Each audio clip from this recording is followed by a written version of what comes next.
છોટા ઉદેપુર જિલ્લો આંતરિયાળ વિસ્તાર કહેવાય છે અને તેમાં પણ નસવાડીમાં આદિવાસી પ્રજા બહુલ સંખ્યામાં રહે છે।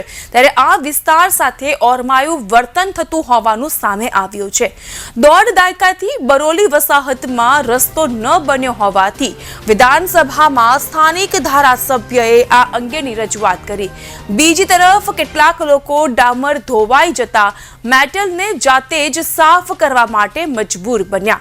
નસવાડી તાલુકા બરોલી વસાહતના લોકોએ ડામર રસ્તામાં પાથરવામાં આવેલા મેટલ રસ્તો ઘસાઈ જતા ઉખડી ગયો છે। મેટલ છૂટા પડી ગયા છે, તે મેટલ હાથથી ભેગા કર્યા। સંખેડા વિધાનસભાના ધારાસભ્યએ ગઈકાલે જ વિધાનસભામાં ઉઠાવેલા પ્રશ્નમાં વસાહતમાં રસ્તા 15 વર્ષથી નથી બન્યા તે વાત સાર્થક સાબિત થાય છે। નસવાડી તાલુકાના બરોલી વસાહત તેમજ અન્ય વસાહતો નસવાડી તાલુકામાં વસાવવામાં આવી છે, જ્યારે 49 વર્ષીય આ વસાહત આવેલી છે। 49 વર્ષથી આ વસાહત છે કે જ્યાં કોઈ પણ પ્રકારની સુખ સુવિધા નહીં। નસવાડી તાલુકાના બરોલી ગામે લોકોએ સૂત્રોચ્ચાર કર્યા અને રસ્તો બનાવવાની માંગ કરી।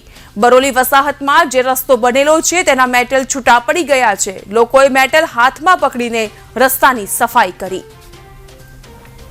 लगभग आश्रे 15 થી 20 વર્ષ પહેલા આ રસ્તો બન્યો હતો અને આજે તમે તસવીરમાં જોઈ શકો કે આ બધા જે તે સમયે રસ્તો બન્યો એ હલકી ગુણવત્તામાં બનાવેલો છે ને આ કપચા હાલમાં પણ ઉખડી ગયા છે ને ચાલવામાં બી તકલીફ છે મોટી। 37 વર્ષમાં કેટલી વાર રસ્તો બન્યો?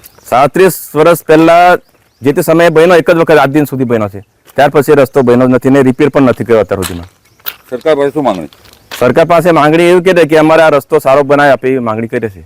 વસાહત બરોલી ગામે આવેલી છે, રસ્તા પણ સારા નથી અને છોકરા સ્કૂલે જાય તો સાયકલ બી પંચર પડે, છોકરા બી પડી જાય તો ગુઠણા સુંદાઈ જાય અને બાળકો બી પંચર પડી જાય અને સુવિધા સારી બનાવેલી નથી। સરકાર પાસે શું માંગણી કરો?